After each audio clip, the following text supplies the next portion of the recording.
Magandang umaga. Ako po si Carl Tulfo, kasama ko si Bitag Tunet at Bitag Din. Kami po ay ang pansamantala makakasama nyo dito sa hashtag Ipabitag Mo. Bago natin ipresenta at imbestigahan ang mga sumbong ngayong araw, nais muna nating pasalamatan ang ating mga public service sponsors at partners. Katuwang ang Hotel Sogo sa serbisyong publiko, hatid ng hashtag Ipabitag Mo para sa ating mga kababayan. Libre, malinis at ligtas na accommodation ang hatid ng Hotel Sogo para sa mga nagrereklamo sa Bitag Action Center na hindi agarang makauwi sa kanilang mga probinsya. Maraming salamat, Hotel Sogo. So clean, so good. Nagpapasalamat ang hashtag Ipabitag Mo sa Max Mango, libreng refreshments at shakes para sa mga nagrereklamo sa Bitag Action Center. Salamat kay Miss Giselle Quiñones sa pagsuporta sa advokasya ng hashtag Ipabitag Mo. Max Mango, your perfect thirst quencher.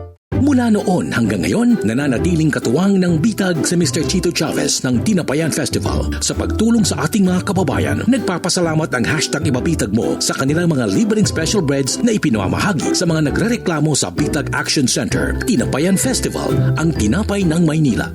Pingping's Lechon, freshly roasted native lechon every day. Handang pingping yan. For orders, visit Pingping's Lechon Facebook page or call 0915-532-4382. Pingping's Lechon.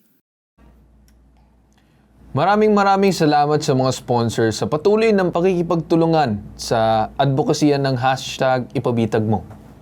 Okay, para sa inyong mga reklamo at sumbong, bukas ang Bitag Action Center mula Lunes hanggang Biyernes, alas 8 ng umaga hanggang alas 2 ng hapon. Karagdagang paalala lang po, sarado po ang aming Bitag Action Center mula December 25 hanggang January 2. Pansamantala ay maaari kayong magpadala ng mga reklamo sa aming mga social media accounts. Kaya anumang problema, reklamo, sumbong, bibigyan ng agarang aksyon at solusyon na nag-iisang pambansang sumbungan.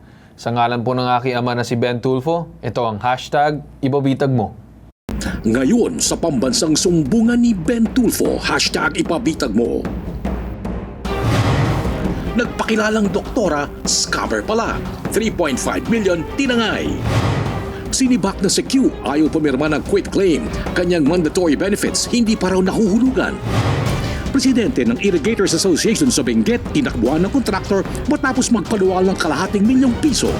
Ang lahat ng yan, iimbestigahan at aaksyonan sa hashtag Ipabitag Mo.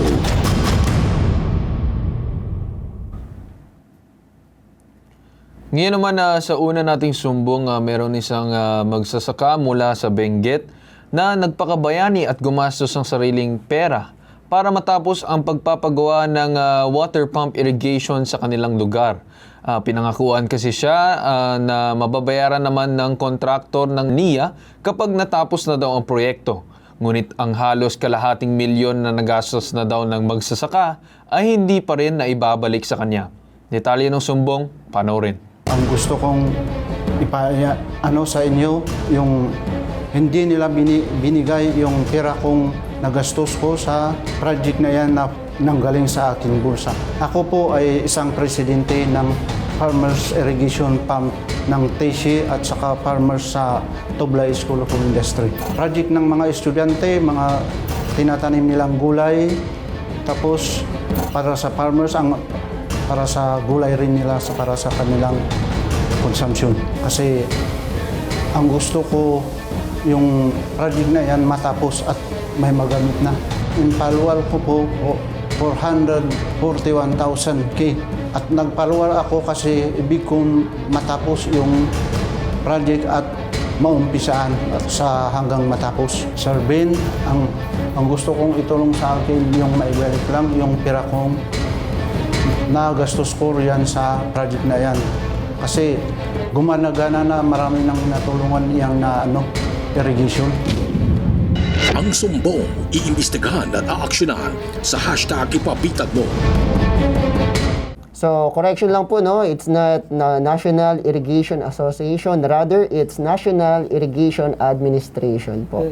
So, Sir Carl, Ma'am Tunet, siguro bago natin imbestigahan itong reklamo nung lumapit sa atin, ito yung ilang detalye na ibinahagi niya sa atin. Ang Water Irrigation Reservoir ay proyekto ng National Irrigation Administration para sa mga mamamayan ng Kaponga, Tublay, Benguet. si Leo Buyay, presidente ng Kaponga Tishi Farmers Irrigators Association, kaya pumayag siyang tumulong magpagawa ng water irrigation reservoir para mapakinabangan ng mga magsasaka sa kanilang lugar. Ayon kay Leo, inasikaso raw niya lahat upang matapos lang ang proyekto. Kulang daw kasi sa rasyon ng tubig ang kanilang komunidad dahil sila ay nakatira sa taas ng bundok. Nagpaluwal siya ng humigit kumulang ₱250,000, ngunit nang matapos ang proyekto ay nahirapan si Leo na maningil sa kontraktor ng NIA.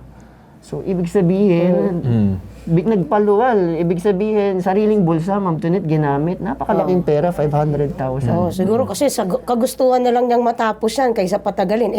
Nangangailangan na yung kanilang lugar. Kaya nag-abono siguro itong si Sir Leo. Dahil Dapat dyan, naman, no? kung tutuusin mo, dapat yung contractor is siya mismo nagtapos, siya mismo gumawa. Bakit pa pinasa sa ibang tao, which is yung magsasaka pa? Yes, oo. Dahil nga may budget yan eh.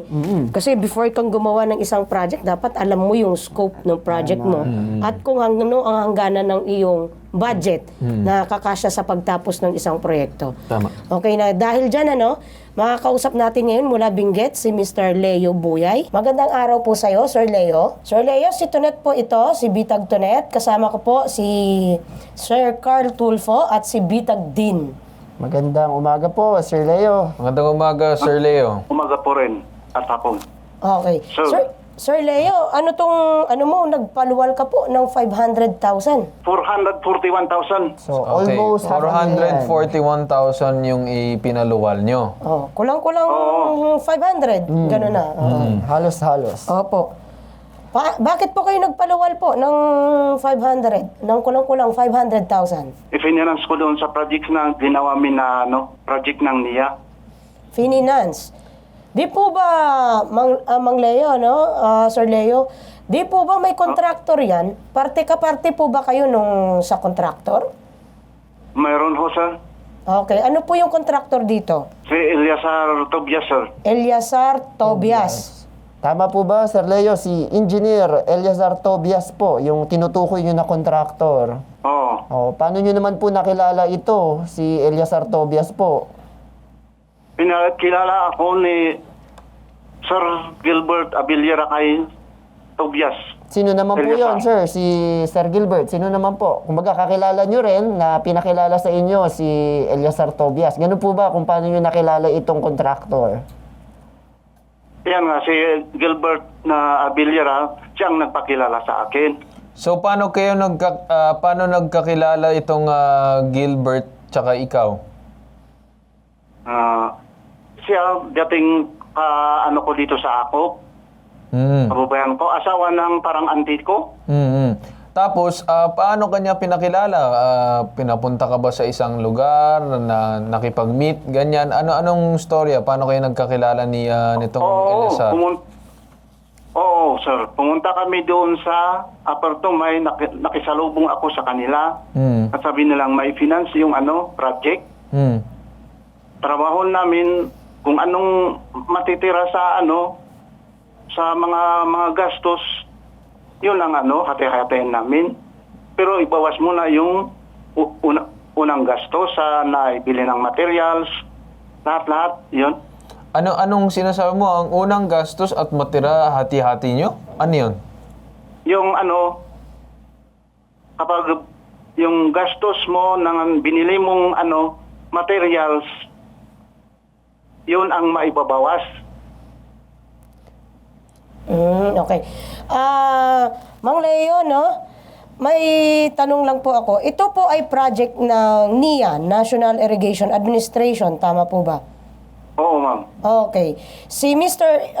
Tobias, Engineer Tobias, ay contractor po ng NIA. Oo, ma'am. Kung contractor po siya ng NIA, so for sure may budget po yan. Tama. Bakit po kayo Mayroon. nagpaluwal? Ano pong dahilan sa inyo? Bakit po kayo kinailangan nyo pang maglabas ng pera? Kung proyekto ng gobyerno po ito, bakit kailangan nyo pang magpaluwal? Nagparuwal ako kasi gawin muna bago masingil yung pera, matapos muna. Hindi, Kaya- sir, kaya kailangan ang sir, finance. Sir Leo, bakit po kayo naglabas ng pera kung dapat project ng NIA yan? Kung kaparte ba siya? Kung kaparte pa siya ng kontraktor. Pinausap ako na ni Gilbert na i-finance namin muna. So, Sabi niya, mag-loan ka, mag-finance tayo. Sabi niya sa akin. Tapos, tapos, kapag masingil yung pera, sisingilin yung pera, maibabawas yung gastos. Sabi niya. ibawas ang gastos? Anong ibig sabihin nyo, sir? Ibawas namin kapag matapos na ang project na masisingil yung pundo. Kumbaga ibabalik. Kumbaga kapag Oo, nakuha na yung ibabalik budget, yung pag nakuha na yung gasto. budget, Sir Leo, saka ibabalik yung pinaluwal nyo na pera, yung inabono nyo. Ganun po ba? Oo, sir. Oo. Pero nakakapagtaka, Sir Carl, dumagtunit. Bago kasi simulan yung isang proyekto ng gobyerno, may Allotted na ng bidding budget yan. yan. Oo. May bidding, di ba? May kontrata yan na i-award dun sa nanalo at sila yung magsisimula ng proyekto. Kumbaga, hindi masisimulan kung walang budget. Kaya nga nililinaw ko dito kay Sir Leo, kung siya ba'y kaparte noong contractor nitong contractor company, no? Ni Mr. ni Mr. Eleazar Tobias, na Eleazar Tobias. Kung kaparte ka ba, isa ka ba sa mga engineers, ano po ba yung naging papel mo? O financer ka lang ba talaga? Ako ay isang beneficiary ng tubig na yan. May kami doon, sakaan kami. Kaya isa akong beneficiary at isang presidente. Presidente ng asosasyon. Oo, Opo. ng farmers. PC. Sir Leo, may nasimulan ba na proyekto? Meron, ma'am. Meron. Yun nga lang, hindi po natapos. Oo, yung proyekto namin na tapos na. Natapos. Kaya nga nasingil na yung So natapos na at ikaw ay sinisingil mo na yung nagamit mo ng pondo para doon sa proyekto na ginawa mo. Tapos hindi ka pa rin binabayaran nitong Eleazar. Tama po ba, sir? Oo, sir. Okay. So, kabahagi na siya nung, pagkaintindi ko, kabahagi na siya nung contractor at itong si Engineer Eleazar Tobias, yung kanilang ng contractor, So, doon nag-finance si Sir. Kumbaga, nag-invest siya doon ng pera. Sa pangako ni Mr. Eleazar na maibabalik pagtapos na ang proyekto at makasingil na sila sa National Irrigation Administration. Yun po ang aking pagkakaintindi. Tama po. Oo. Pero nakasingil na po ngayon at hindi pa po kayo nababayaran. Noong hapon, ma'am, tinawagan kami ni sino yun? Sir Gudo. Tinawagan kami ng niya, Sir Gudo, tapos usap-usap kami. Pero nag-down payment sila ng 300,000. Kailan po siya nag-down payment po sa inyo ng 300,000? Kahapon, ma'am, nung nalaman nilang naibitag sila. So dahil sa amin, kaya kumbaga naipot-ipot sila sa kansunsilyo nila, kaya sila nakipag-ugnayan agad sa'yo. Kasi kung hindi pa manghihimasok yung bitag, hindi ka nila babayaran. Tama po ba, Sir Leo? Oo, sir. So kung hindi pa, kagaya nga ng sabi ni Dean, kung hindi pa nga nang himasok at hindi pa sila talaga nabitag, hindi pa talaga sila magbabayad, no, sir? Magbabayad. Oo, sir. Sir, ilang buwan o taon ba ang pagtitiis mo bago ka mapansin itong ni engineer? Hindi, ngayon na buwan noong November nakasingil na sila. Okay, sir, sandali. Kailan kayo una nag-start ng project? Kailan nyo sinimulan? Oy, medyo matagal yon, sir. May higit isang taon siguro Okay, bago matapos. kung matagal mo na sinimulan yung project, kailan kayo natapos? Noong November 5, sir. November 5. Oo. Okay, mga isang Ng buwan. 2023? 2023 ba o 2022? 2023 ngayon. Nakaraang buwan lang. Oo. Kailan po nakasingil sa NIA, si engineer? Mga siguro, yun rin na second week siguro, sir. Ay, ma'am. Second week ng November. Oo. So Kasi hindi ko alam hindi niya pinaalam sa akin. Okay. Nung nakasingil siya, hindi niya pinaalam sa'yo na nakasingil na siya. Oo, oo, Okay. ma'am. Paano nyo naman nalaman po na nakasingil na? Noong tinawagan ako, sabi niya, halika dito, magkwintahan tayo, sabi niya. Nagkwintahan kaming tatlo doon kay Gilbert. Pagkatapos, tinignan ko kita ko yung listahan ko ng mga nagasto ko. Sabi niya, na-negative ng 81,000 at sinulder ko. Ang sabi niya, shoulderan ko yan. Sabi ko naman, hindi ko si-shoulder na yan kasi sa akin may mga resibong Okay, sige mga sir, resibo ng mga anong... materials at tapos Sir, yung mga sir. sweldo ng sahod ng Sir Leo. tao, may pirma sila. Sir Leo, matanong ko lang, kailan na yung next daw na magiging bayad nitong ni Engineer Eliazar doon sa susunod niyang pambayad yung 141 or 44,000 kung hindi ako nagkakamali?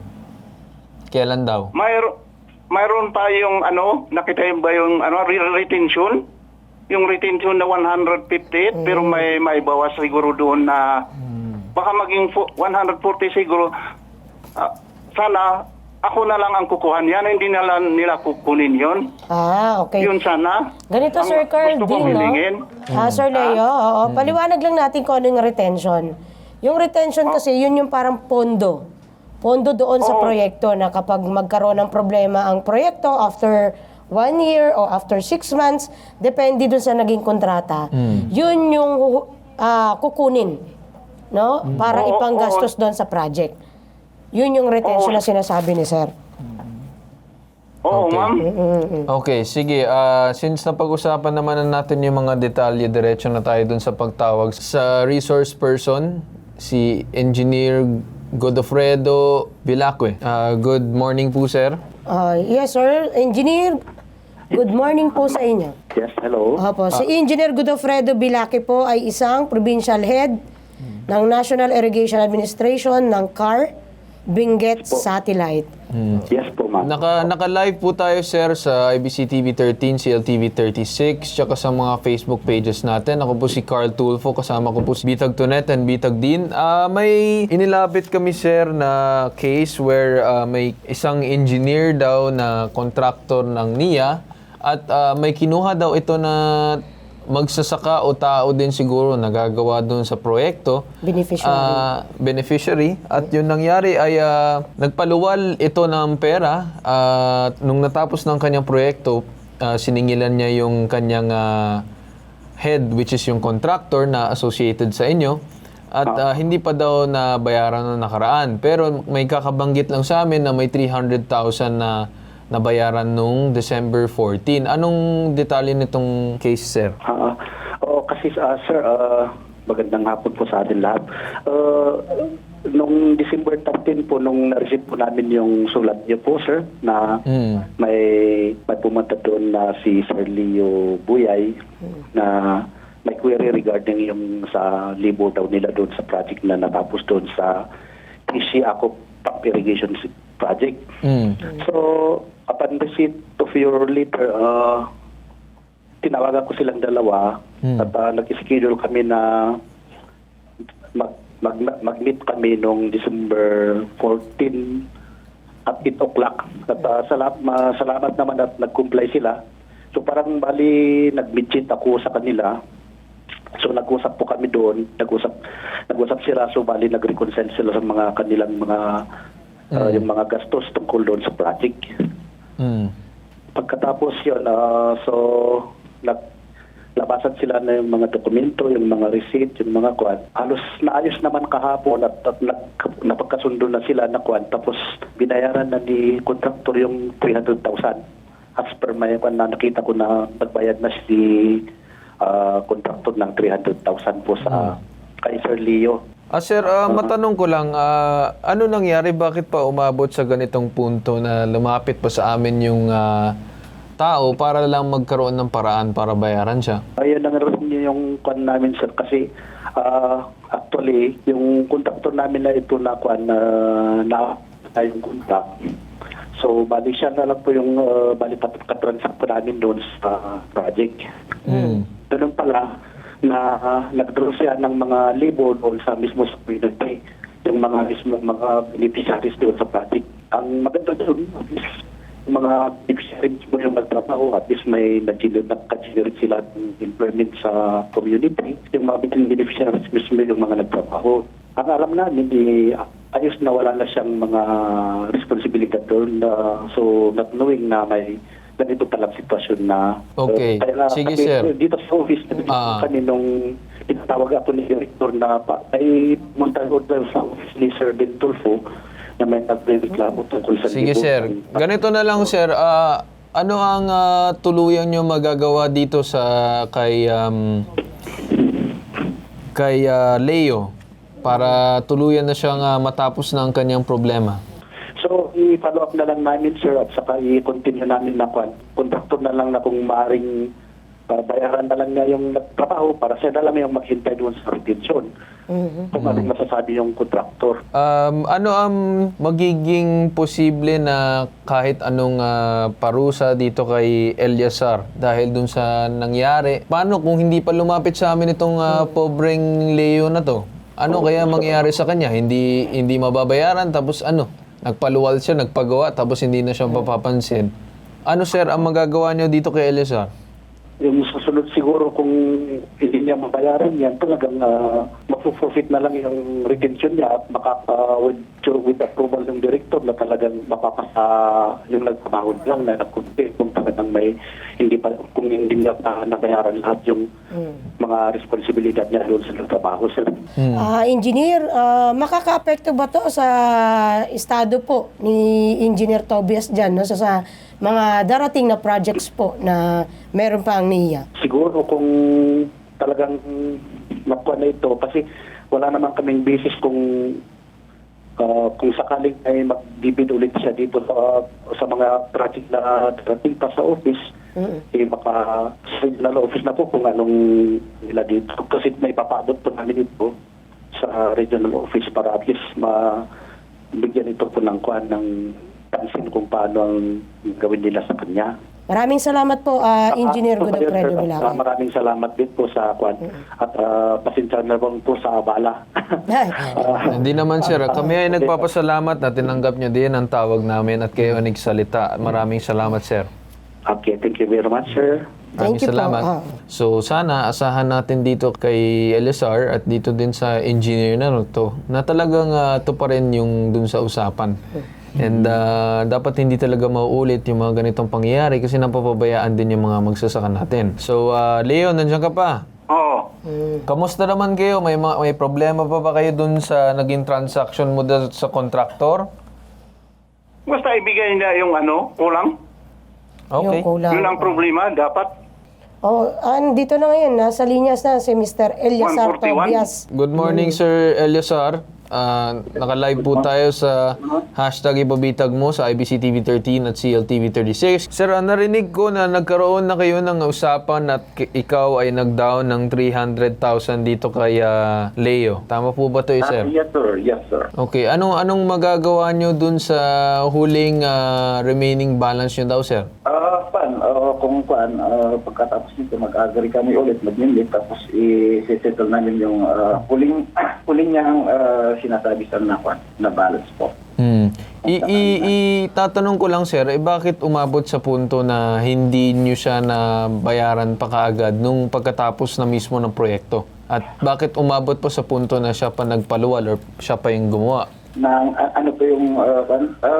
Yung proyekto, sir, yung ginawang water irrigation.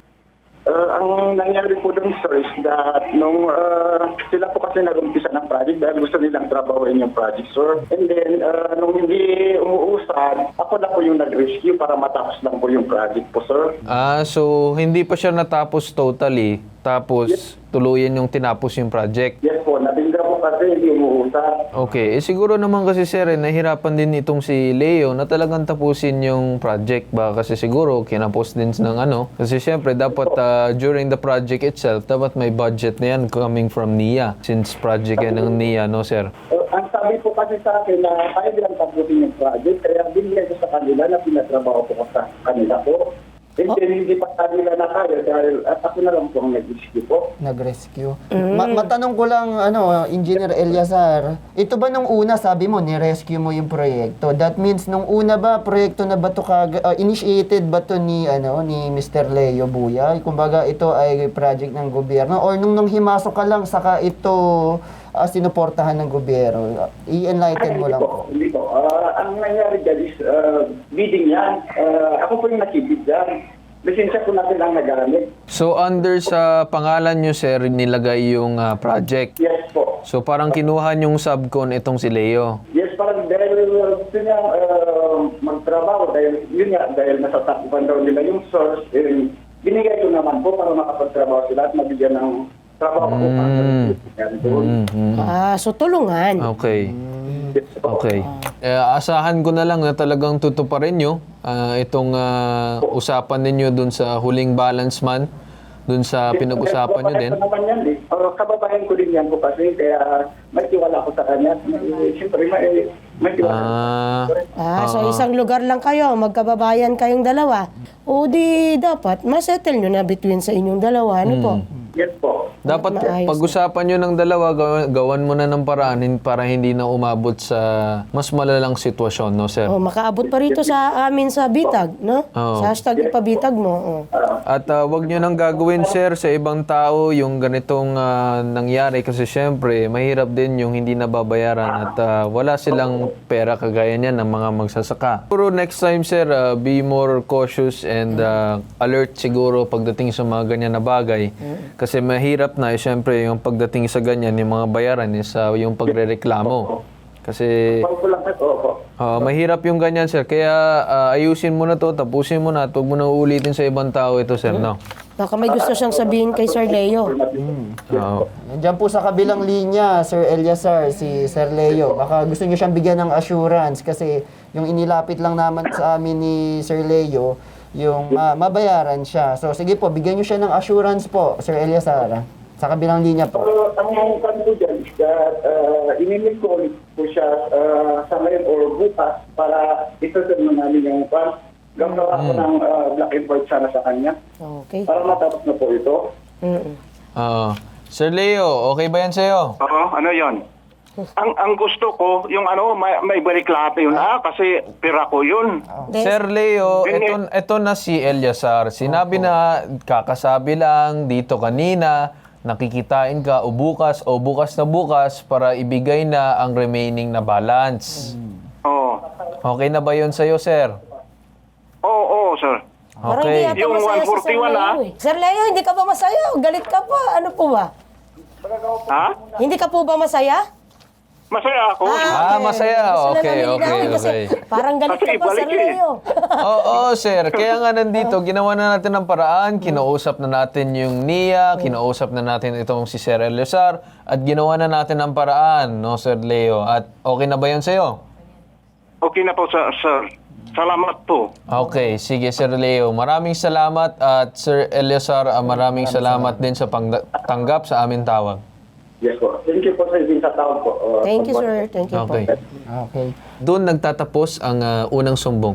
Kaya ito nag-iisang pambansang sumbungan, tulong at serbisyo, may tatak, tatak bitag, tatak Ben Tulfo, tatak hashtag ipabitag mo. Pambansang sumbong ipabitag mo! Ngayon naman sa susunod nating sumbong, nakilala naman ni Jeneline Mitra si Michelle Alfaro matapos nitong magpakilala na doktora sa isang mental hospital. Dahil marami raw negosyo si Michelle at isa daw itong doktora, agad nagtiwala si Jeneline kaya mula sa pagiging kaibigan ay naging kasosyo niya itong mga kanegosyo niya. Ngunit ang nagpakilalang doktora ay scammer pala. At nagtatago raw sa ngayon dahil wanted daw sa kasong estafa. Detalye ng sumbong panoorin. Gusto ko sanang humingi ng tulong na kung maaari ay matulungan niyo ako na mahuli yung taong nanloko sa akin. Doktora Michelle o Abel Alfaro. Sabi niya, psychiatrist siya sa National Mental Health. Nandun ako sa isa kong paupahan na apartment. Ngayon, nung nakita niya yung lugar na kinaroroonan ko, yung isa kong apartment, hindi niya nagustuhan. So sabi ko, meron pa akong isa sa Imus, Cavite. So nagpunta po kami doon. So doon naganap yung mga usap-usapan kung ano-ano. Kaya lang, pagdating namin doon sa isa kong paupahan, iba-iba na yung nangyari. And then, ang nangyari na po, nagkakwentuhan kasi nagpakilala nga siya na doktora, businesswoman, ganun din yung makasama niya. Magaganda sila, sir, from head to toe. Mukhang mayayaman, nakaalahas, maayos, lahat. So, bumilib ako. December 31, bagong taon. Wala po kasi ako kasama sa bahay, kundi yung kita ko na dumating lang nung magbabagong taon, mga 6 o'clock ng gabi, nauna pa silang dumating. Sa akin sila nag-New Year kasama yung 3 anak na minor na ginagamit niya, ng mga anak niya para makuha ang kalooban ko plus yung live-in partner niya. Doon po sila nagpalipas ng bagong taon, naghanda ako, sila lang ang bisita ko. And then yung pera na yon, kung 2 months ko lang sila nakilala, yung pera na yon nakuha nila sa akin ng wala pang 14 days kasi every other day nakukuha nila yung pera. Hindi ako nagkaroon ng pagkakataong mag-isip, magduda, mag-imbestiga. Wala. Kasi halos every day, sabi niya kasi doktora siya. So nararamdaman ko yung pagiging toxic niya kasi nagtrabaho din ako sa ospital. Sir Ben, sana matulungan niyo ako. Talagang yun lang yung gusto ko mangyari na mahuli siya at mapanagot siya sa lahat ng mga kasalanan na ginagawa niya. Ang sumbong, iimbestigahan at aaksyonan sa hashtag ipabitag mo. Ito muna yung ilang detalye na ibinahagi sa atin ni Jeneline. So si Jeneline ay isang negosyante na may mga apartment at may online business. November 2022 nang makilala ni Jeneline Mitra si Michelle Alfaro dahil naghahanap ito ng bahay na gagawing opisina para sa mga negosyo. Ang pakilala ni Michelle ay isa siyang doktora at negosyante rin. December 13, 2022, inalok ni Michelle si Jeneline na maging business partner. Naging financer ni Michelle si Jeneline at umabot sa 3 million pesos ang kabuuang pera na nakuha mula sa kanya. Ngunit noong January 2023, hindi na nagpakita at nagparamdam si Michelle at sinabing busy na sa trabaho. August 1, 2023, lumabas ang warrant of arrest ni Michelle at ngayon ay pinaghahanap na siya ng otoridad dahil sa kasong estafa. Ayan na, nilabasan na siya ng warrant of arrest. Itong si Michelle, medyo familiar na sa amin dito sa Bitag, no? So, kito si Michelle sa amin, strike 2 na ngayon, no? Sa dati nang inireklamo si Michelle sa Bitag, nung nakarang taon, nakausap ni Sir Ben mismo, itong si Michelle sa ere. Pero ang reklamo sa kanya kasi, doon sa dalawa niyang katulong, na pinagbintangan niyang nagnakaw ng pera. At sa pilitan niya, pinaghubad ng underwear kahit naman yung buwan ng dalaw yung kanyang kasambahay. Panoorin natin yung nakaraang taon na segment natin dito, no? Ang hindi ko gusto rito, pumapantigin tayong ako na parang lumalabas, pinaghubad daw ata kayo ng dalawa para mahanap yung 1,000. Opo sir, nagmamakaawa po kasi ako nun sir kasi kung may regla po ako sir. Tapos sabi niya wala daw po siyang pakialam kahit po daw pagbuat ko po daw yung napkin ko. Sino ang nagsabi sa iyo maghubad kayo? Michelle Alfaro po sir. Pero sa tagal kong nagkakaroon ng kasambahay, alam ko kung saan nila pwedeng ipiting yung pera. Pinapunta ko sila sa CR, sabi ko, ipagpag yung damit kasi gusto kong makita kung may malalaglag. Sila'y protektado pa rin ng batas na inosente hanggang di mapatunayan sa hukuman ng kalamang krimen. Ito pa kayang kasambahay na sasabihin natin, nagnakaw ka na dahil lamang malit ang sweldo nila. Paano kung may naipon sila? Pinost mo pa raw sa Facebook ang mga kasambahay na sila yung mga malikot ang kamay. Itong pagpo-post na to, pwede maging kaso to na cyber libel po. Sabi ni Michelle, malikot ang kamay ng kanyang mga kasambahay. Si Michelle naman, malikot ang kanyang pag-iisip. Dami niyang paraan. Makakasama natin ngayon via video call ang nagrereklamong si Jeneline Mitra. Magandang umaga sa iyo, Ma'am Jeneline Mitra. Hi, Ma'am, Sir. Good morning. Yes, Good morning, Ma'am Jeneline. Oo. Pakwento naman, Ma'am, yung sumbong ninyo. Kung ano ba nangyari? Bale, ano yun, sir? Na nagkaroon lang ako ng lakas ng loob na lumapit sa hashtag ipabitag mo kasi nga po napanood ko yung episode nyo kay Michelle Alfaro before. So, dahil may hawak ako na warrant of arrest sa kanya at hanggang ngayon ay hindi pa na-serve yun. So, naisip ko na lumapit sa inyo at baka sa tulong ng programa nyo at sa tulong ng warrant of arrest ay mahuli siya. Kasi po sir, nakilala ko siya before.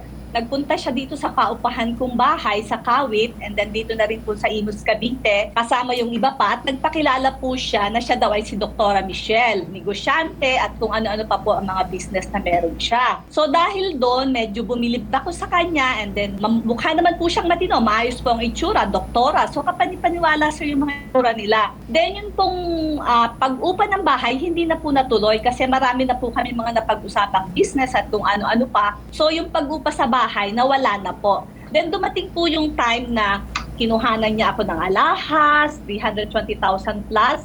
And then kung first time na magbabayad sila ng check sa akin, nag-offer po siya sa akin ng business. Tungkol nga daw po dun sa mga gift certificate na isinusupply daw po niya sa Okada. Kasi nga po, meron po siyang access na makapag-supply sa Okada kasi nga po, businesswoman siya at dahil sa mga connection niya, kaya niya napasok yung negosyong yon. So nung una po sir, medyo may pag-aalinlangan ako kasi masyadong malaking halaga yung hinihingi niya sa akin, 600,000 nung una. So kinabahan ako, and then sinabi ko paano ba mababayaran yon. Pero dahil na rin po sa udyok ng mga kasamahan niya, talagang negosyante siya, nakapagbigay po ako ng 300,000 at maaari daw akong kumita ng 60,000 doon. So meron po akong cheque na nakapangalan sa akin na amounting 360,000 pesos with the receipt. After 2 days lang, bumalik ulit sila sa akin, sabi kailangan na naman daw po ng 400,000. So sabi ko, anong assurance na makukuha ko ulit yung pera? Sabi niya sa akin, bibigyan kita ng cheque na nakapangalan naman sa akin and hold it, then bibigyan din kita din ng cheque na nakapangalan naman sa'yo as assurance. So anong nangyari? Another 300,000, sir, ang ibinigay ko sa kanya. It was December 16. Then, Nagbigay ba December si 17, Ma'am Michelle ng mga cheque sa inyo? Yes, sir. Nasa akin ng mga cheque at lahat po yun ay closed account. Yes, sir. Lahat po yan. So, December 17, bumalik na naman po siya sa akin. Nangangailangan na naman daw po siya ng another 600,000 pesos. So, sabi ko, masyadong wala na akong pera noon, pero try natin, baka sakaling magagamit ko yung credit card ko. So, kumuha na naman po kami, sir. Actually, hindi 600, 700,000, sir. And then yung another 600,000. So yung mga gift certificate na nakuha niya sa akin 4 times, isang 300, another 300, another 700, and another 600,000. Then after po nung lahat ng gift certificate na yon, nakakuha naman siya sa akin cash, 600,000, another 350,000, and another 325,000. So total of 3,127,000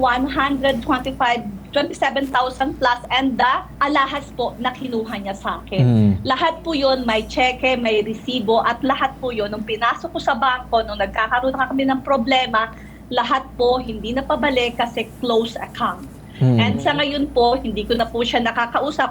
Actually, since January, hindi na kami nagkikita. Pero may mga times po na nagkakaroon pa kami ng chat. Nag-away kami sa chat. And then sinabi nga niya na hindi na siya magbabayad. Pero nun pong, after how many days, months, and nag-usap pa kami until Holy Week. Kasi Friday, Good Friday. Sige ma'am, okay. Nakuha na natin yung kabuuan ng sumbong mo. So basically, meron siyang inutang sa iyo na mahigit 3 million plus na hanggang ngayon hindi pa rin nababayaran, also in exchange for a promise na makapasok sa isang negosyo. Tama ba ma'am? Yes po. Okay.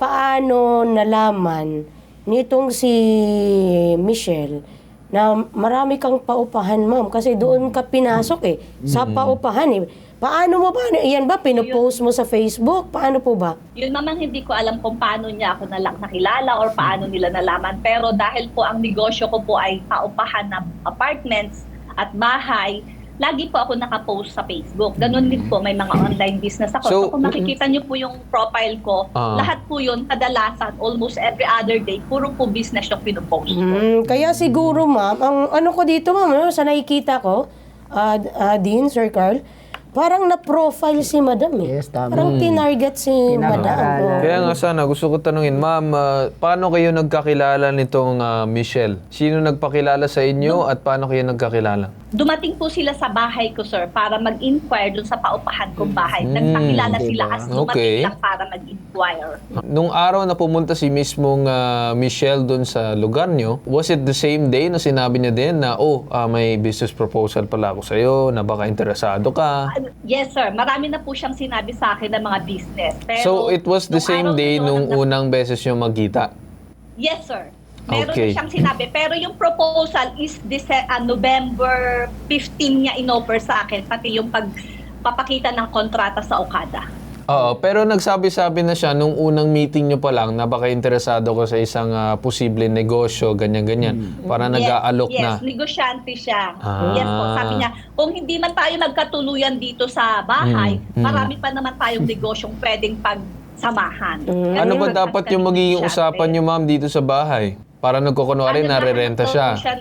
Yes, ganun po sir. Oo, kasi na-divert, ma'am, eh. Kumbaga, free note niya lang, no? Free note niya lang yun sa bahay. Tapos, nag-segue Yes, na ito yung proposal ko. So, yung mga modus din talaga na. Siyempre, potential, ma'am. Potential, ano ka? Para lang may mapag-usapan. Potential target ka doon sa kanilang, no? Sa kanilang, kung anumang modus na meron sila.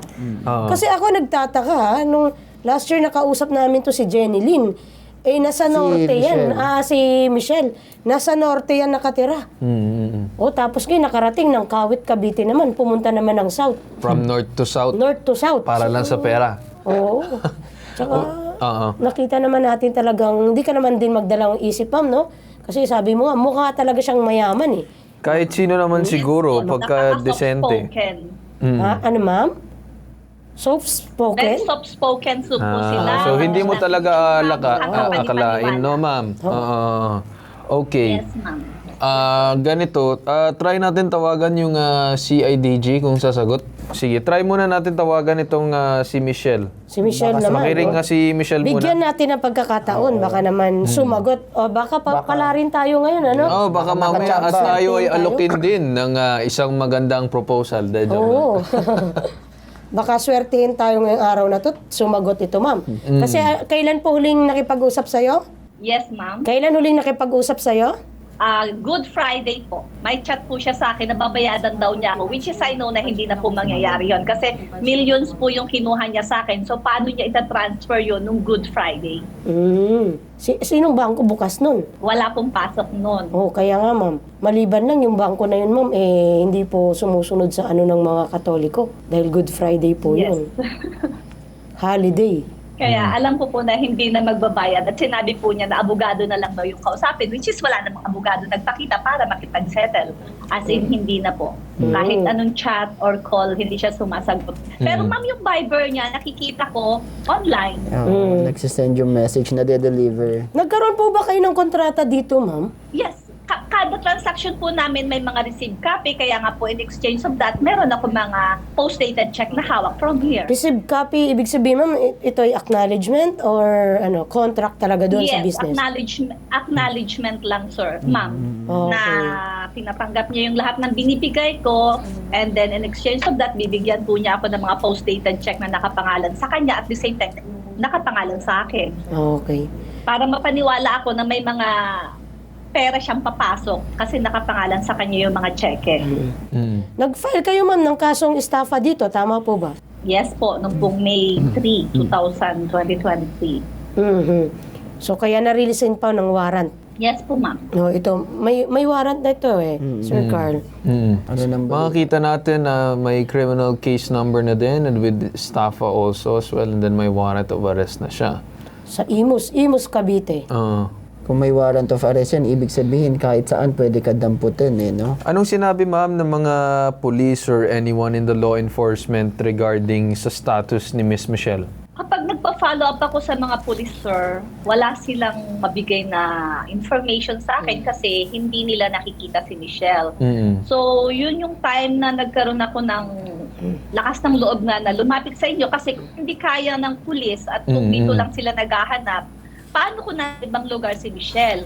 Kaya po naisip ko na baka sa tulong ng programa na #ipabitag mo, kung ma-show up yung mukha niya, may mga taong maaaring makakita or makakilala sa kanya and makapagturo kung saan siya Makapagbigay ng information. Kasi, yes sir, kasi ilang buwan na po ang nakalilipas, pwedeng patuloy pa rin siyang gumagawa ng mga masasamang gawain niya. At the same time, para naman mapagbayaran niya yung nagawa niyang kasalanan sa akin. At actually sir, meron akong group chat na napasok na almost nasa 50 katao na po kami na nabibiktima niya. At ngayon meron tayong makakausap na CIDG Police Captain Macdom Enca is on the line, Deputy Provincial Chief, CIDG Cavite Provincial Field Unit. Good morning po sir. Ano po yung naging, may kukonsult lang kami sana na case regarding dito sa kay Ma'am Jeneline Mitra laban dito sa isang Michelle Alfaro sa kasong estafa dahil daw ay hinikayat daw siya sa pag-invest tapos hiningian ng pera and then sumatotal, kung hindi ako nagkakamali, na mahigit 3.1 million pesos po sir. Yes, sir. And may pending case na din ito na Estafa Criminal Case Number 27488-23. Anong action or magagawa ng CIDG or assistance dito po kay Ma'am Jeneline? Si Ma'am Jeneline po, sir, welcome po pumunta sa office ng CIDG so that we can take cognizance of the complaint that she is lodging. Yun pong sa kaso po ni Ma'am Jeneline, we will, sa part po namin bilang CIDG, we will have to conduct a background validation ng complaint lodged against her or against him. Yung pong mga complaint po ng lumapit po sa programa niyo, sir, pwede pong pumunta sa amin anytime dito po sa CIDG email so that we can assist her or assist him to file appropriate cases, file appropriate charges before the prosecutor's office. Pero sir, meron na siyang estafa case sa ngayon na final na at meron ng warrant of arrest. Ano na magagawa niyo, sir? If the person has already a warrant of arrest, sir, yung pong may warrant of arrest, sir, we will have to seek for a operational clearance po sa unit namin to conduct particular police operation to the arrest by virtue of warrant of arrest nitong person na nareklamo, sir. Si Ma'am Jeneline po, if ever na alam po niya kung saan matatagpuan ito, makakatulong po din sa amin. Yung po kasing kadalasan, lalo yung mga tao po na may alam na may warrant of arrest sila and then alam na ang registered address nila, yun po yung may reklamo. Kalimitan po, talagang umaalis sila doon. So, if they have current communication with the complainant, kung nakiki-engage naman po siya, then we can work together to affect the arrest po of this particular person. Okay, so ibig sabihin nga no, na makikipagtulungan din yung mga taong bayan. Kung sino man yung makakakita or may lead dito sa taong to, ipagbigay agad sa pulisya para sa ikakahuli nga nitong taong may warrant of arrest na si Michelle. Oo.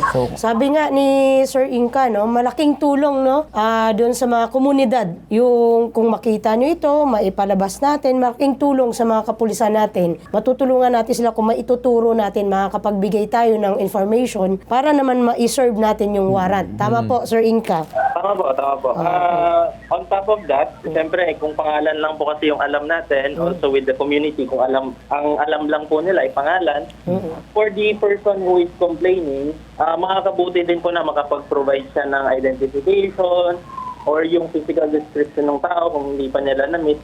But for this case, kung na-meet naman nila, may picture sila ng tao, much better po para at least alam ng mga kababayan natin at yung mga operatiba din po na not only near a name kung hinahanap natin at may particular na identification. Sige sir, at aasahan namin sir, nagagawa nyo ng paraan itong pagtulong kay Miss Jeneline at dito na din ngayon sa programa ng #ipabitag mo ay tuluyan din kaming mananawagan para makatulong sa kaso ni Michelle para magawa na ng paraan itong kung sino man nakakita sa babae na to. No, sir? Ngayon pa lang, Police Captain Macdom Inca, nagpapasalamat na po kami, no, sa may extend nyo pong tulong kay Ma'am Jeneline po.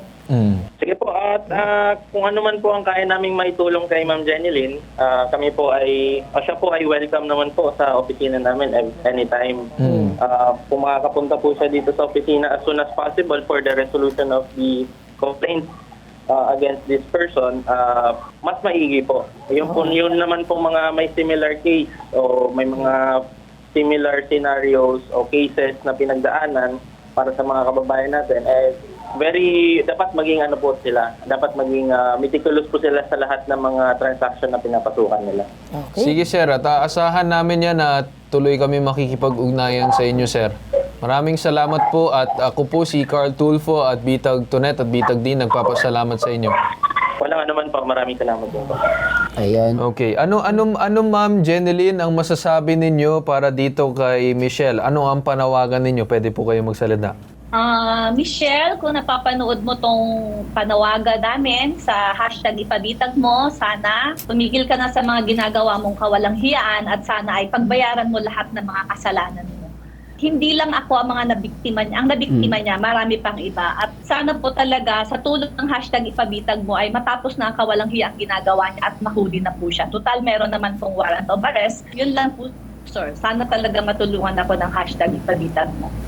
Sige ma'am, at maraming salamat din sa pagtiwala at sa paglapit po sa aming programa. At tinatry pa rin namin hanggang ngayon na tawagan si Michelle pero mukhang hindi pa rin sumasagot. Kan sa tingin ko, hindi na talaga yan sasagot, ano? Oo, Kasi kaya- baka kilala niya yung number ng Pero ng at least, bitag. kahit hindi siya sumagot, Ma'am Tonet, no, tayo dito sa hashtag ipabitag mo, since we are a national television, di ba? Una-air tayo sa national television, nakita na yung kanyang mukha at tayo naman wala namang problema kung ipakita natin yung mukha niya kasi may warrant of arrest naman siya. So, mananawagan na lang din talaga tayo sa mga community, no, na makakakita sa taong ito since, ayan, yung litrato ni... pakita natin yung litrato niya. Pakilakihan po, yan. Ayan, kung saan mang lungga kang Michelle Alfaro ka. Tandaan nyo yung Tandaan mo itsura. na maraming tao naghahanap sa'yo. Kung sino man nakakita dito kay Michelle Alfaro with the criminal case number ML27488-23, meron na pong arrest warrant yan. At Sa kung may kaso alam po estafa. kayong impormasyon dito tungkol kay Michelle, dahil siya ay may kasong estafa, pwede nyo po isabihan ng pinakamalapit nyong barangay, pulis, at pwede naman din sa ipabitag mo mismo para magawa namin kaagad ng paraan ng pag-imporma sa mga tamang lugar at otoridad para mahuli itong Michelle na ito. Pakita natin ulit yung mukha ni Michelle. Ayan, nakita Ayan, nyo. ang ganda pa ng ngiti niya. Dyan Yan, sa mga komunidad, dyan sa mga barangay, dyan sa lugar ninyo. Baka makita nyo tong babaeng to na medyo Tandaan nyo yung... blondie ang buhok. Baka nagpagupit na to, maigsi ang medyo naka-side view lang dito sa amin, pero pag nakita nyo po ito, ipagbigay alam nyo lang po sa amin o kaya sa pinakamalapit na istasyon ng polis po dyan sa inyong mga lugar. Okay. So, Michelle Alfaro, since pinakita ka na namin, liliit yung mundo mo. So, ikaw naman, may kaso at kailangan mo panagutan yung iyong kasalanan dito sa mga nabiktima mo. So, talagang batas na ang tatrabaho para sa iyo. Ma'am Jenilyn, maraming salamat din sa pagtanggap or pagpunta dito mismo sa hashtag ipabitag mo. At maraming salamat sa iyong tiwala at tuluyan kami makikipag-ugnayan sa inyo, ma'am, para magawan ng paraan itong problema nyo po. At meron din kami nakausap kanina, as narinig nyo po yung CIDG. Magtitiwala kami na talagang gagawin nila yung parte nila. Pagtulong sa inyo, ma'am, dito sa case na ito. At maraming salamat ulit po.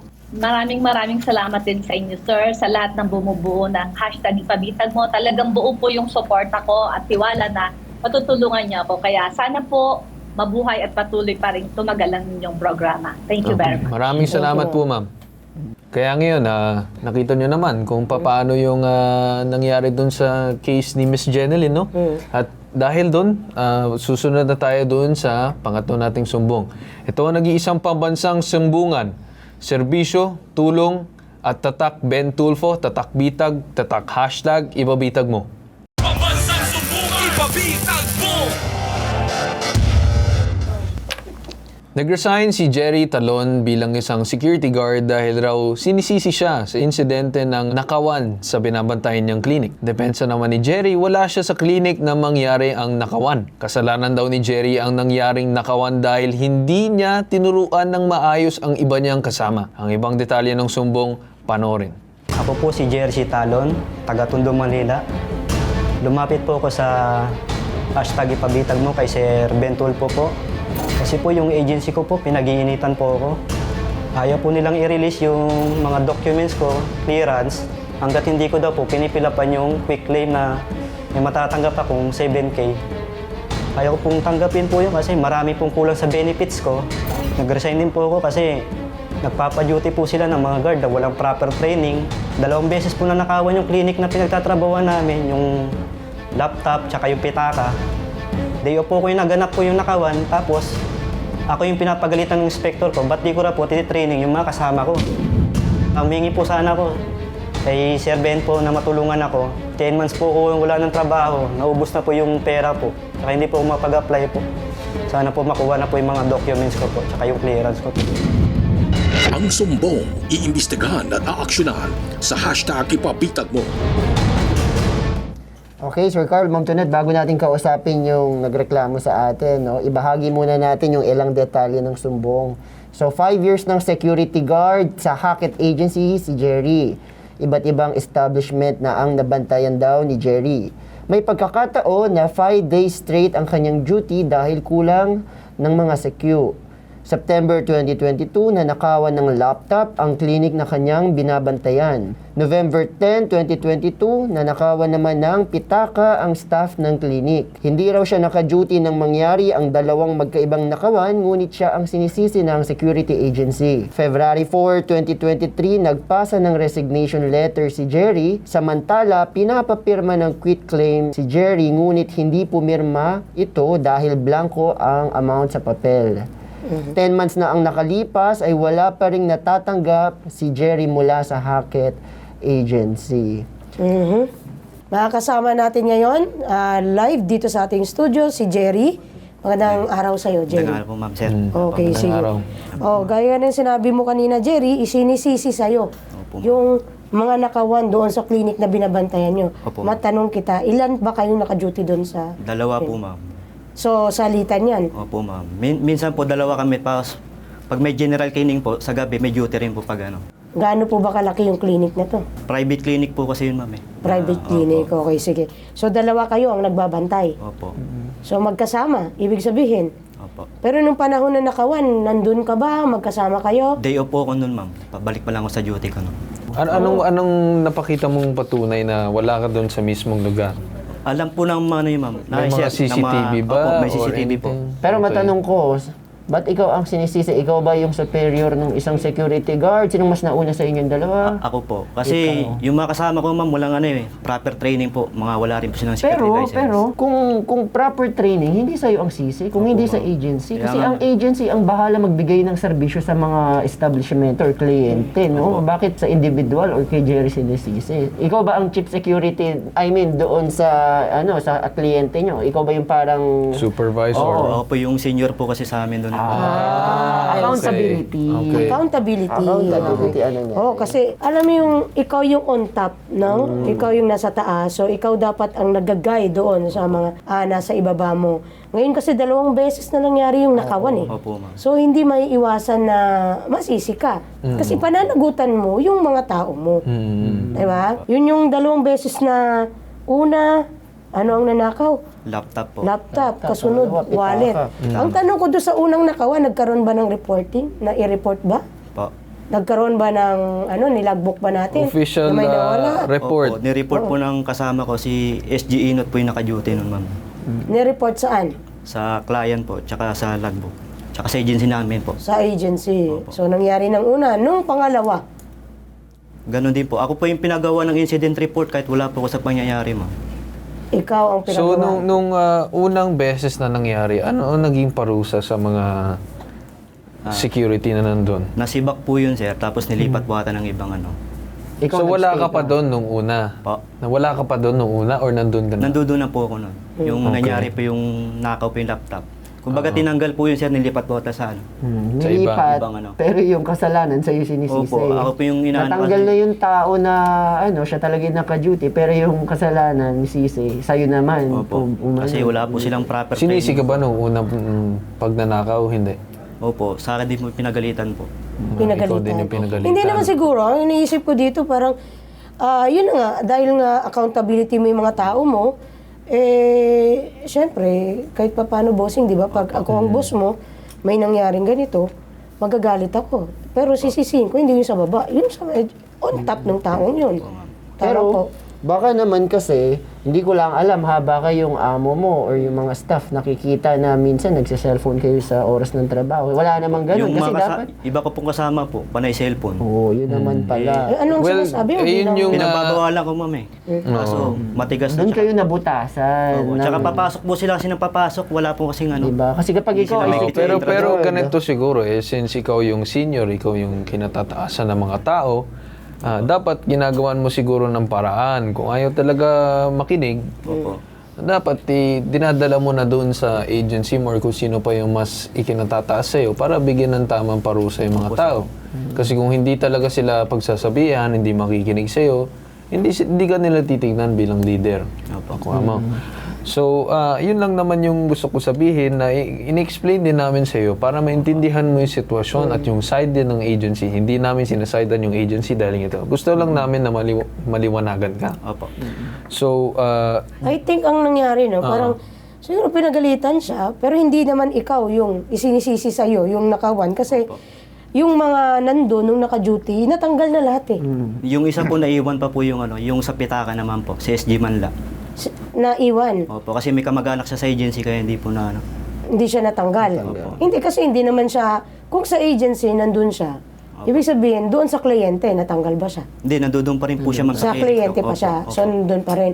Pero siguro nakita naman, nagkaroon ng investigasyon, baka hindi naman din siya ang nagnakaw, hindi man Opo, natin nakita sinasabi. CCTV po yung may nakapasok na magnanakaw po. May nakapasok, so kapabayaan yun. Opo. Pero sa'yo pa rin yung sisi. Opo. Kasi wala po silang proper training po dapat bilang guard. Alam nyo na po yung SOP po, dapat entrance pa lang. Maigpit na kayo dyan. oo, pero hindi natin kasi lahat may iwan yung responsibilidad is dun lang sa mga taong gumawa. Dapat din, meron din doon sa mga kinatataas kasi ikaw nag-guide sa kanila, ikaw yung leader. Anyways, tatanungin ko lang ngayon, bakit umabot sa punto na nag-resign ka sa agency?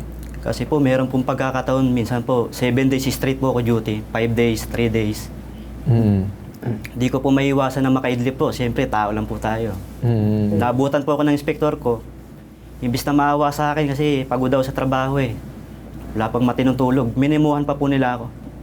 Sabi ko, hindi ko ma-accept yung memo yan. Magre-resign na lang po ako. Voluntary nag-resign po ako. So, nag-resign yun. Opo. Strict duty, akala ko ba may salita Oo po? nga, nasa Hindi ma'am, isa. kasi minsan po nawawala yung tao eh. Lalo na yung kasagsagan ng pandemic po, hindi po sila makaano sa Makabiyahe. Opo. Ay, oo naman. Kasi nung panahon ng pandemic, hindi kasi lahat nabibigyan ng chance na makalabas ng mga panahon ng pandemic. Pili lang At ng saka tao. hindi lahat may trabaho, especially doon sa pagiging security. Napakakonti lang yung mga nakuhang security guard. Yung mga palit-palitan, wala niyan nung panahon ng pandemic.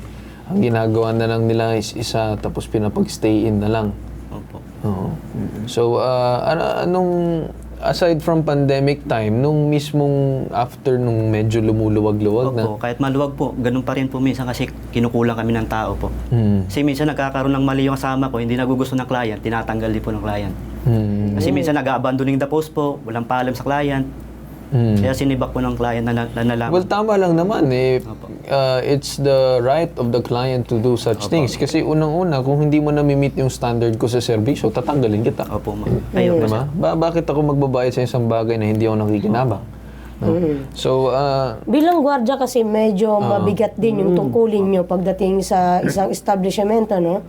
Na binabantayan ninyo. So, kung tayo'y tutulog-tulog, kung tayo sa trabaho, may pagkakataon talaga na mapapabayaan mo. Siguro may tinitingnan namin yung sa ng memo, parang medyo hindi naman din ganun ka yung agency mo. Na dapat na kung nakita kang natutulog, hindi naman dapat.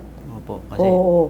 Kasi kapag sabi ko nga sa'yo, napakalaki ng responsibilidad ninyo. Eh lalo pat yung agency nyo, yung kliyente ninyo, may history na ng nakawan. So medyo talagang critical yun po, bossing. Ano po? Tsaka nilak ko naman po yung mga entrance doon bago ko Oo, pero I mean may karapatan pa din yung mga inspector at mga tao ng agency na gawin yon. Hindi ko naman din masasabi na mali sila. Kasi napakahirap din na kunwari kagaya ng mga ibang mga security dito sa opisina. Yung mga iba dyan nagsistraight din yan. Yung iba ganito din yung ginagawa. Pero syempre, yung nasa sa tao pa rin yan, kung talagang para sa kanila yung trabaho, siguro kung para sa iyo, baka hindi para sa iyo yung ganun klaseng trabaho, baka hindi ka na lang siguro sa security kasi baka ganun din yung experience mo, hindi mo din magustuhan ulit. Diba? Kasi mahirap po kasi dumuting lalo na kung ganun kahabang oras po. Bawal po sa batas yun, iba po yung ganun. So, Pero kung wala kang kapalitan, ang hirap yun, hindi ma'am. po ba? Hindi na rin natin Sana po yung pwedeng- yung kliyente nyo naisip na hindi mo magagampanan na maayos yung trabaho mo kung ikaw lang. Kasi sino ba naman tao kaya na walang tulog na straight ilang araw? What do you expect, no? Na kung sakali mang wala kang kapalitan, magampanan mo pa rin ng dilat lang yung mata mo. So siguro sa part din ng agent ng client, sana kung ikaw lang Nagre-request naman po yung client, sir, kaso yung agency ko talaga walang So mapadala. sa agency ang problema. Parang Naawa nga yung client sa amin. Hindi kung ganun dapat talagang tama lang siguro yung pag-alis mo sa agency. Tama lang na. Kasi kung talagang desisyon kulang mo. sila sa tao and ang daming problema, mas mabuti umalis ka pa kasi sakit lang sa ulo mo yung agency. Saka dapat yung agency mo, inaano yung kapakanan ng bawat security guard. Kasi kayo, Hindi lang karapatan, kundi kapakanan ng isang security guard. Dapat malaman nila on the ground, hindi lang basta, magkakaperahan natin to, hindi dapat ganun. So, nung ano naman nangyari dun sa pag-resign mo, pagkatapos mo mag-resign, ano nangyari? Yung nag-resign po ako, sir, noong February 4, nagpasa na ako ng resignation.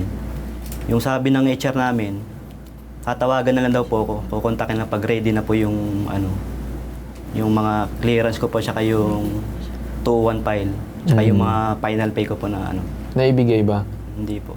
Tsaka kasi may pinapapirma sila, sir, na waiver na quick claim, blanco po yung amount. Ayaw pong pirmahan po kasi marami pong may makulang po sa mga benefits ko po kasi. Tsaka may mga illegal deduction po sila na ginagawa. May hinanda ka ba na counter computation dun sa nabigay man nilang amount or kung wala silang naibigay, wala ka bang sariling computation kung ano man yun? 7K daw po, sir, yung ibibigay sa akin. Hindi ko po tinanggap, sir, kasi Anong yung nakita mong computation? Ayan, 7,530 yung hindi mo daw na-claim. Magkano ba yung sinasabi mong dapat mo makukuha? yung illegal deduction po, sir, tsaka yung sa mga benefits ko po na kulang po. Gusto Oo nga, magkano abutin yun? Mga tansya ko, sir, mga nasano lang sana yun, sir, 50K plus, sir, Kaso pinatagal po nila, 50K plus? Opo. Sa mga SSS ko po, Pag-ibig, PhilHealth po. Pero kapag yung sa SSS PhilHealth Pag-ibig, binapayad nila diretso yun sa Pag-ibig SSS? Opo, sir. Kaya sa yung iba, sir, wala pong hulog yung ibang month po. Kung walang hulog, edi pumunta ka na ba sa mismong agency at chinek kung meron ka ba balance? Po. Pumunta ka ba mismo sa SSS, Pag-ibig, PhilHealth? Chinek mo ba kung may hulog? Opo. Anong sabi? Yung iba po may hulog, yung iba wala po. Saan pinag-uusapan natin? Anong buwan ito? Anong mga hulog? Ayan po, tigil. Simula Unpaid contribution niya. Okay. Ng 2002. Meron 2020. Kailan ka ba nagsimula sa nung 2020? Ay, anong taon ka nag-start? 2018 po ako nag-start po sa agency po. Wala po yung 2018, 2019 po, tsaka ibang po. Nag-file ka na ba ng case doon sa mismong SSS, PhilHealth? Po. Nag-file ka na ba ng... Wala pa. Wala pa. So nakikita ko yung 2023, yun yung may problema. Kasi parang ang last hulog nila is itong March pa. Pero umalis daw siya, nag-resign siya ng Feb, di ba? Opo. 2023. nag-resign ka na nito. Opo. So, nung March onwards, yung sinasabi niya 2018, 2019 daw, wala. So, pero kinakaltasan kayo nun, ha? May payslip ba kayo? Opo. May mga kulang. Opo. Nabanggit mo kanina yung mga illegal deductions. Ano yung mga illegal Po sa payslip namin na maliit na papel, na nag-cash advance daw ako kahit di naman ako nag-cash advance. Mga Hindi, 8,000. yung sinasabing cash bond, Hindi po, sir. Yung cash illegal. advance as in minus sa'yo. Opo, magugulat na lang ako, sir, kahit wala naman akong kinakash advance na pera, sir, eh. So, napaliwanag ba na sa'yo ng agency? Opo. Inilapit mo ba? Kasi, sino magka-cash advance yan? Nasa iyo nakapangalan. Anong sabi ng agency sa'yo dito? Na kay Sir Trinos daw po yung yung pera. Si Sir Trinos daw. Kasi nireklamo po sana yan, sa accounting namin. Si Mama na po ba yun? Sinong Trinos ito? Yung isa naming inspector po sa agency po. Okay. Siya pala yung nagre-receive ng pera. Tapos kinakaltasan ako rin ng Di ko alam. Kaya pumunta ako sa accounting namin po, nireklamo ko po. Nalaman ko po, yung tumatanggap ng pera, si Sir Trinos. Okay. Ganito na lang. Kinuha na namin ng panig ang DOLE at ang agency. So yung agency naglabas nga ng statement nila at doon din nakalagay yung sinasabing amount, which is yung sinasabi mong 7,530. Pinakita natin kanina yung nakasama kanilang doon ng computation. quit claim, kung hindi ako nagkakamali. Ang gusto mo makuha yung sinasabi mo mga dineduct sa'yo at yung iba't ibang bagay na umaabot sa halagang mahigit 50,000, sinasabi mo kanina. So, basahin muna natin siguro ang sinabi ni Attorney Adriano Catalig ng arbiter ng DOLE. Ang sabi niya is, ang pagtanggi at pag-accept ng settlement ay voluntary. Ang settlement ay pwedeng mababa o mataas kung ano man ang i-offer ng respondent kay complainant. Basta hindi malayo sa dapat bayaran. Pero and then if resigned, final pay only and other usual received monetary benefits including 13th month pay. So may binigay bang 13th month pay sa'yo? For the months of January and Feb? Yun na yung kasama dun sa kanyang computation. Kasama na dun sa computation. Yan, Okay. 2,000. So kung gano'n naman ang binibigay sa'yo ng agency, kung ayaw mo talagang tanggapin at narinig din namin at sinabi mo na kung hindi ako nagkakamali, meron ka ng case sa DOLE. Meron ka ng case sa DOLE? Opo. NLRC? Binigyan lang po ako ng referral, di po sila nag-imbestiga po kung tunay po yung sinasabi ko. Hindi, pero may case ka na sa DOLE? Opo, lumapit po ako sa DOLE. Ano sabi ng DOLE? Ayun, sir. Yung unang video namin, sir, binigyan ka agad daw ng referral papuntang LRC kasi ayaw ko tanggapin yung 70K. Ikaw. Kasi sir, pagdating sa DOLE, kumbaga, sinesettle po kayo eh. Ngayon kung hindi po kayo magkasundo, hindi po kayo mapagkasundo sa DOLE. Magkakaroon ng kasuhan. Bibigyan na po talaga kayo ng referral para iakyat nyo po ang inyong problema po sa NLRC. At nandun na po yung investigasyon. Okay po. Kasi ganito po, nakausap nga, gaya nga na sabi ni Sir Carl, nakausap natin dito yung agency na Hackett, no? Ayaw din nila magdetalye dun sa kanilang kasi nga, nag-file ka sa NLRC. Pero, ang sabi nga nila, nakalatag naman doon kung ano yung dapat na makuha mo, nung ino-offer sa'yo, ayaw mong tanggapin. Tama po. Opo. Sabi nga naman ng DOLE, nasa sayo yan. Kung ayaw mong tanggapin, kalayaan mo, karapatan mo, kung makikipag-settle ka, kung hindi. Opo. Dahil ayaw mo, inakyat na sa NLRC para yun na yung mas mag-imbestiga pa doon sa iyong kaso. So, dahil dyan, rerespetuhin na po namin kung ano man yung proseso po na gagawin dyan, no, ng NLRC. Sila na po ang bahala. Yun nga lang, doon sa kanyang 201 file, kasi kanya yun eh. Dapat makuha natin yun sa agency para naman kung talagang makapanimula, makahanap siya ng ibang trabaho. Dapat makuha na ang kanyang mga documents, kagaya ng sinasabi ng clearance at yung 201 file. Yun ang siguro nakikita ko siguro na dapat makuha mo sa ngayon. Kasi kung talagang ayaw mo tanggapin yung sinasabi ng agency, which is labag din sa loob mo, at siguro hindi naman kita masisisi doon, kung talagang gusto mo ipaglaban yun, diretso mo na doon sa mismong NLRC. At nagbigay naman na mismo ang DOLE at may karapatan kang tumanggi o tanggapin ang settlement. So, nasa sayo na yun. Ang masasabi ko na lang siguro is talagang mag-isip ka na lang din siguro kung anong magagawa mo para mabigyan ng more or less yung sarili mo ng trabaho sa ngayon habang dinudulog ang kaso. Kasi, Dinidinig, oh. Oo, kasi sa ngayon meron ng kaso kung hindi ako nagkakamali. At bilang media, hindi kami po pwede basta-basta mangialam ng kaso. Kasi baka magkaroon ng problema para sa amin at sabihin nangingialam kami sa bagay na hindi dapat namin pinangingialaman. Nasa poder na ng ano po. Pero estado. hindi pa po ako lumapit sa NLRC po. Siguro. Hindi, sir, the fact na kayo nagkaroon na ng Dolly case, hands off na po kami dyan, no? Hayaan na po natin kasi nga, ang gagawin mo, babalik ka po iakyat mo sa NLRC, or kaya anong po sa Dolly para makakuha ka ng tamang computation doon sa hinahabol mo. Para malaman mo kung ano po ba talaga. Hindi lang to compute lang sa ano natin. Dapat ilalatag nyo po yun Ilalatag nyo. Hayaan natin ang NLRC ang mag-compute kung magkano ba talaga ang nararapat para sa'yo. And then, balik lang tayo doon sa security agency. Kung ayaw nyo po magsalita dahil may NLRC na inaantay yung settlement, okay, fine po. Ay bibigay po namin yung karapatan na yan sa inyo. Pero kasi, hindi na to yung pinag-uusapan natin kung ano yung settlement. Ang hinahabol ng tao, dapat maibigay nyo yung 201 file. Yes. Para naman makamove on ito, makapaghanap ng trabaho para magamit niya yung kanya. Kasi dokumento yun kanya yun, nag-resign siya. Siguro nag-clearance naman sa inyo, hindi lang tinanggap. Pero yung kanyang papel, dapat maibigay sa kanya. Hindi nyo dapat ipitin dyan sa agency. Siguro dapat bumalik ka ron. Kung talaga naman wala silang problema dito kay Jerry, dapat talaga ibalik nila yung documents. Kasi unang-una paano makaka-move on yung isang tao kung hindi nila ibabalik yung documents. Ang para sa akin, siguro magiging priority dito, isabalik nyo muna yung documents. Yung settlement na yan or kung ano man yung ibabayad nyo sa kanya, pwede naman siguro idinig na lang yan para ibigay ang isang the right forum to be able to give him the chance to speak up siguro. Ayun siguro ang pinakamaganda na gawin. Pero unahin nyo muna yung documents. Kasi una-una, kawawa din yung tao, parang iniipit nyo din siya. So dapat gawan nyo ng paraan yan.